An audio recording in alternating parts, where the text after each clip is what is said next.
आज की प्रेस वार्ता में आप सभी पधारे, आपका बहुत बहुत स्वागत। आज केंद्र सरकार ने जो हमारी हरोली को जो है इतनी बड़ी सौगात दी है बल्क ड्रग पार्क के रूप में, और उसमें जो पर्यावरण जो है उसकी क्लियरेंस जो हमें मिली है, उसके विषय में ये प्रेस वार्ता रखी गई है। और विस्तृत से जानकारी जो है आज हमें हमारे प्रोफेसर साहब जो हैं, प्रोफेसर राम कुमार जी देंगे। तो प्रोफेसर साहब से आग्रह रहेगा कि इस विषय में केंद्र का धन्यवाद देते हुए इस विषय पर जो है विस्तार से जानकारी दें। प्रोफेसर साहब।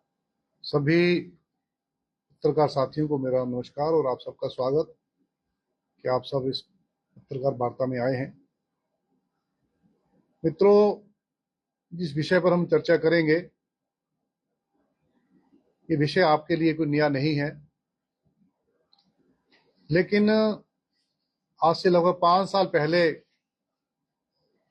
जो एक यात्रा शुरू हुई थी बल्क ड्रग पार्क की, अभी 1 दिन पहले 2 दिन पहले उसमें एक नया आयाम जुड़ा है। तो मुझे लगा कि आप सबके समक्ष आकर हरोली की जनता को, हिमाचल की जनता को बल्क ड्रग पार्क में कितनी प्रगति हुई है, कहां डिले हुआ है, ये सारा बताया जाए।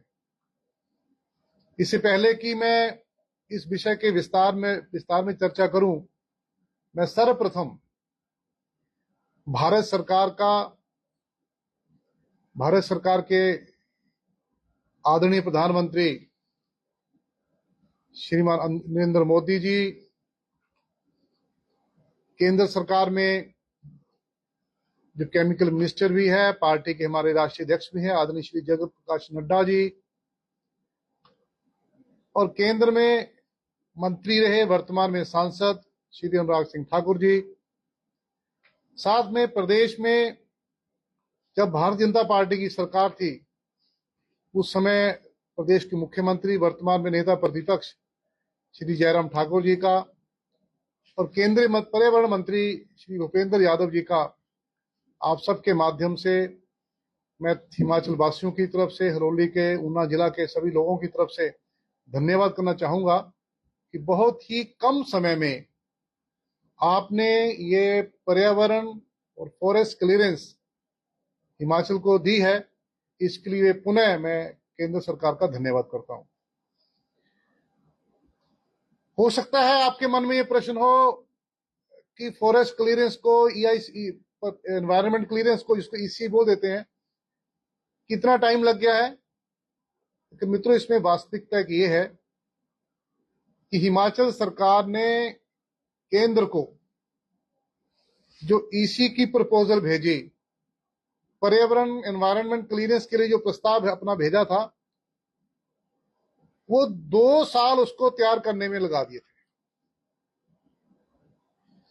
दिसंबर जनवरी के आसपास केंद्र को वो प्रस्ताव गया, हिमाचल प्रदेश सरकार का उद्योग विभाग का। उसमें कई खामियां पाई गई, क्योंकि ये बड़ा पर्यावरण से जुड़ा विषय है, एनवायरनमेंट से जुड़ा विषय है, तो बड़ा संवेदनशील विषय है। तो उसमें जब कुछ खामियां पाएगी तो कुछ क्वारीज समेत केंद्र सरकार ने वो प्रस्ताव वापस हिमाचल को भेजा कि आप इन बिंदुओं पर और काम करें ताकि ये सारा जो प्रोजेक्ट है ये पर्यावरण के को नुकसान पहुंचाने वाला ना हो। लेकिन अभी लगभग 1 महीना पहले, लगभग इतना ही समय हुआ, महीना 1.5 महीना पहले, हिमाचल सरकार ने वो जो उसमें क्वेरीज थी, जो उसमें कुछ कमियां लगी, उनको दूर करके कुछ नए आयाम उसमें जोड़कर केंद्र सरकार को भेजा। और केंद्र सरकार ने बिना समय गवाए, केंद्र सरकार ने ये नहीं देखा कि हिमाचल में किसकी सरकार है। केंद्र सरकार ने मात्र एक ही देखा कि ये विषय, ये जो प्रोजेक्ट है, ये राष्ट्रीय महत्व है, देश की आवश्यकता है, इसलिए बिना किसी तरह की देरी किए परसों इसको क्लियरेंस दे दी। आज हिमाचल सरकार पूरी तरह से उसके लिए स्वतंत्र है कि जब चाहे इसका काम शुरू करें। वैसे तो बल्क ड्रग पार्क के बारे में आपको जानकारी है कि ये विषय क्या है, प्रोजेक्ट क्या है। हम सब जानते हैं कि हमारे देश में दवाइयां खूब बनती है, फार्मा सेक्टर का एक बड़ा रूप पूरे देश में है और उसका एक बड़ा स्वरूप हिमाचल प्रदेश में है। हमारा नालागढ़ बद्दी बरोटी वाला जो एरिया है वो फार्मास्यूटिकल सेक्टर का सबसे बड़ा हब है। लेकिन इस देश का दुर्भाग्य ये था कि हम दवाइयां तो बनाते थे, 100 देशों को हम एक्सपोर्ट भी करते थे, लेकिन उनका कच्चा माल हमारे पास नहीं था, रॉ मटेरियल हमारे पास नहीं बनता था। हम 80% निर्भर करते थे चाइना पर। चाइना से हम एपीआई, एक्टिव फार्मास्यूटिकल इंग्रेडिएंट्स, या आप कह सकते हैं साधारण भाषा में फार्मा सेक्टर का रॉ मटेरियल, कच्चा माल जिसको हम कह सकते हैं, वो हम चाइना से लेते थे। जुलाई 2020 में केंद्र सरकार ने, आदरणीय मोदी जी ने इस पर चिंतन किया कि हम चाइना पर निर्भर कर रहे हैं, क्यों ना हो कि अपने देश में एपीआई बने।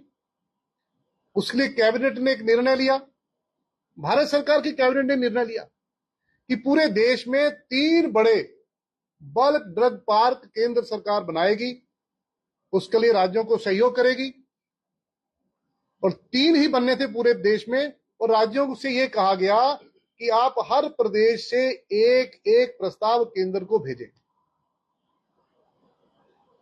उस समय हिमाचल में भारतीय जनता पार्टी की सरकार थी, आदरणीय जयराम ठाकुर जी प्रदेश के मुख्यमंत्री थे।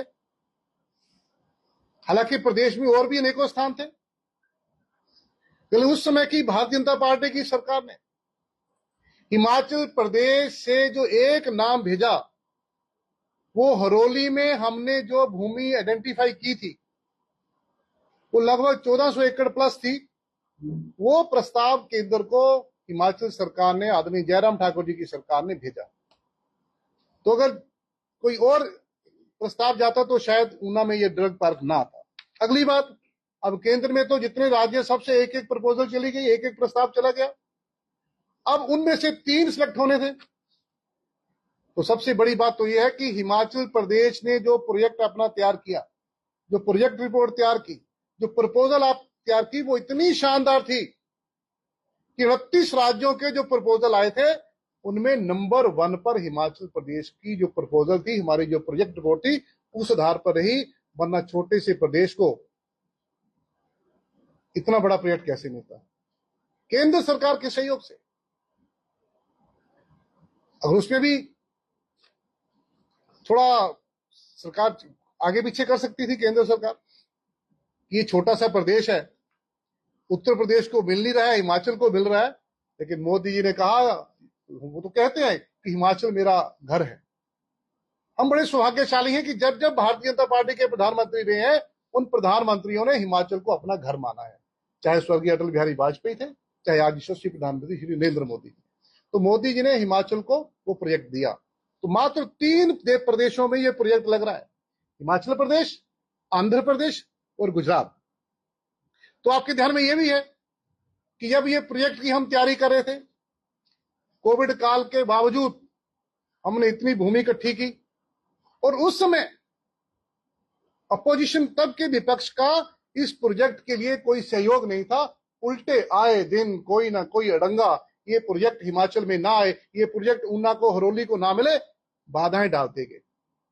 आप अभी भूले नहीं होंगे कि उस समय कि ये प्रोजेक्ट पोलिया बीत में ना लगे, हरोली में ना लगे, कांग्रेस पार्टी के ब्लॉक के प्रेसिडेंट डीसी ऊना से मिले थे। किसके कहने पर मिले थे आप सबको मालूम है।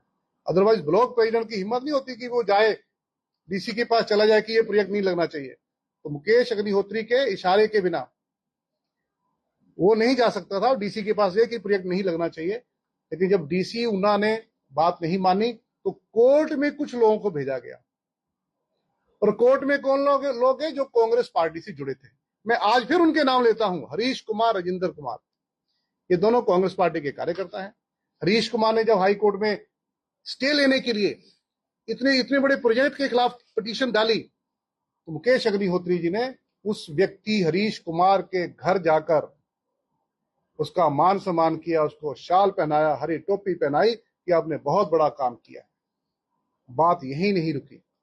अगर आपको याद हो तो 19 अक्टूबर 2021 को जयराम ठाकुर जी रोली के प्रवास पर आए थे। टालीवाड़ में एक बड़ा कार्यक्रम था। उस दिन वो ड्रग पार्क की साइट देखने भी गए थे पोलिया बीच में, अगर आप लोगों के ध्यान में होगा, पत्रकार बंधु आप गए थे। 19 अक्टूबर थी उस दिन, 19 अक्टूबर 2020।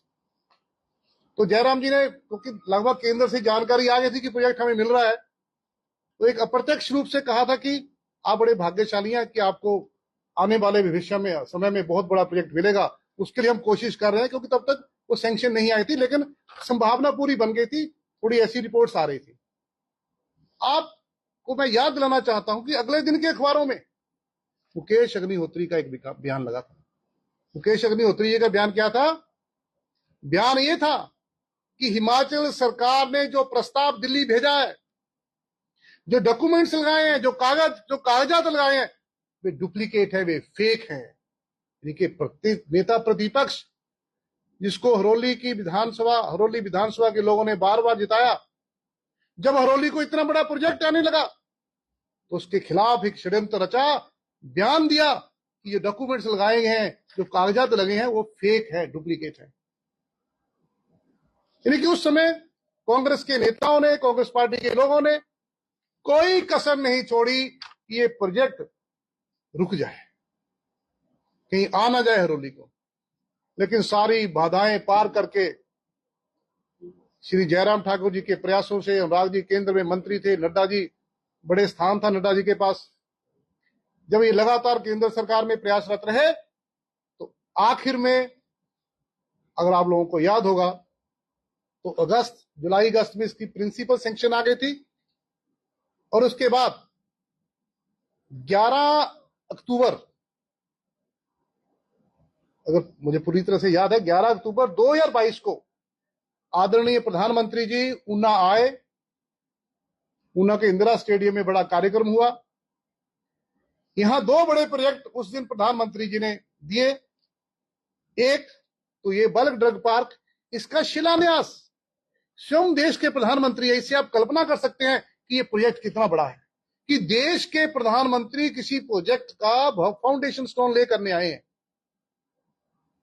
इतना बड़ा प्रोजेक्ट दिया। अगर आपको यह भी याद होगा तो उसी दिन इस देश की चौथी वंदे भारत ट्रेन हिमाचल को मिली, ऊना को मिली। ये मोदी जी हमें तोहफे देकर गए थे। सरकार बदल गई, उसके 2 महीने के बाद प्रोजेक्ट हमें मिल गया था, लेकिन केंद्र से पैसा भी आना था। सरकार बदलने के बावजूद केंद्र की भारतीय जनता पार्टी सरकार ने कहा कि अगर हिमाचल को प्रोजेक्ट मिल गया है, हम फंडिंग की कमी नहीं आने देंगे। फरवरी 2023 को ही इस प्रोजेक्ट के लिए केंद्र सरकार ने लगभग 250 करोड़ की पहली किस्त जारी कर दी थी। उसके बाद इतना समय आज तक लगा है, वो हिमाचल सरकार ने एक तो ये फैसला नहीं कर पाए कि कैसे करे, बड़े डिले टैक्टिक्स रहे। 2 साल ऐसे बिता दिए, फिर 2 साल बाद मैंने पहले विस्तार से कहा कि फॉरेस्ट क्लियरेंस की, एनवायरमेंट क्लियरेंस की प्रपोजल केंद्र को भेजी, तो ये हुआ।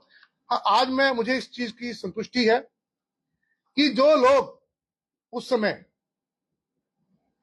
इस प्रोजेक्ट का विरोध कर रहे थे, आज उन लोगों ने भी ये कहना शुरू कर दिया है ये राष्ट्रीय महत्व का प्रोजेक्ट है, ये हरोली में लगकर रहेगा। तो अगर आज ही बोलना शुरू किया है, मैं कांग्रेस के नेताओं का धन्यवाद करना चाहूंगा कि देर आए दुरुस्त आए, अब तो लाइन पर आए हैं। इस प्रोजेक्ट के बारे में आपने पॉजिटिव बोलना शुरू किया है।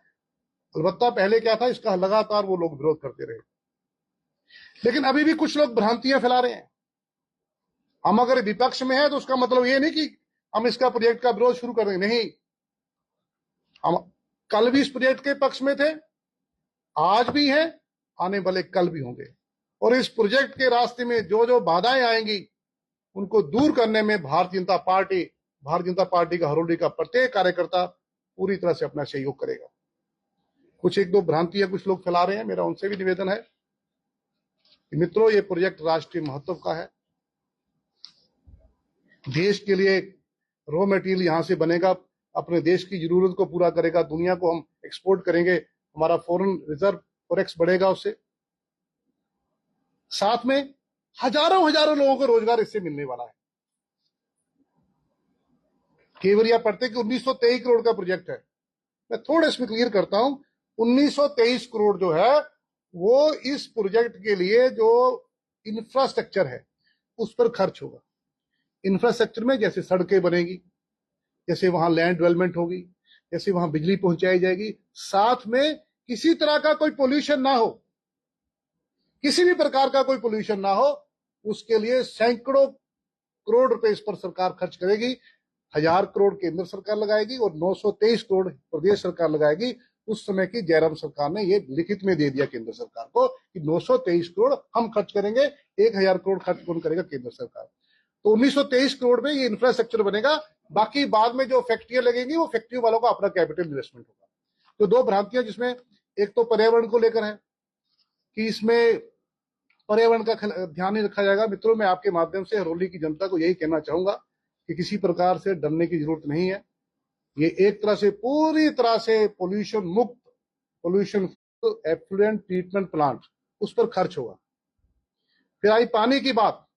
जब इतना बड़ा प्रोजेक्ट लग रहा है तो मेरा प्रदेश सरकार से, इससे जुड़े जो लोग हैं उनसे विशेष आग्रह है कि ईमानदारी के साथ जो जो हमने केंद्र को लिख कर दिया कि हम ये काम करेंगे, उसको पूरी तरह से करिए, ईमानदारी से करिए, कोई कमीशन खोरी ना करें, ताकि आने वाले समय में एक बहुत बड़ा प्रोजेक्ट जो केवल हरोली को नहीं, ऊना को ही रोजगार नहीं देगा, पूरे हिमाचल की बेरोजगारी दूर करने में एक मील का पत्थर साबित होगा। मैं एक बार फिर से आप सबके माध्यम से, अपने सभी पदाधिकारियों के माध्यम से, मैं ये केंद्र सरकार का, आदरणीय प्रधानमंत्री जी का, आदरणीय श्री जगत प्रकाश नड्डा जी का, आदरणीय श्री अनुराग ठाकुर जी का, आदरणीय श्री जयराम ठाकुर जी का, केंद्रीय मंत्री श्री भूपेंद्र यादव जी का धन्यवाद करना चाहूंगा। और साथ में जिन लोगों ने, जो अधिकारी, वो चाहे उस समय की सरकार में थे चाहे इस समय की सरकार में है, जिस प्रोजेक्ट को आने ले जाने के लिए मेहनत कर रहे हैं, काम कर रहे हैं, मैं उनका भी धन्यवाद करना।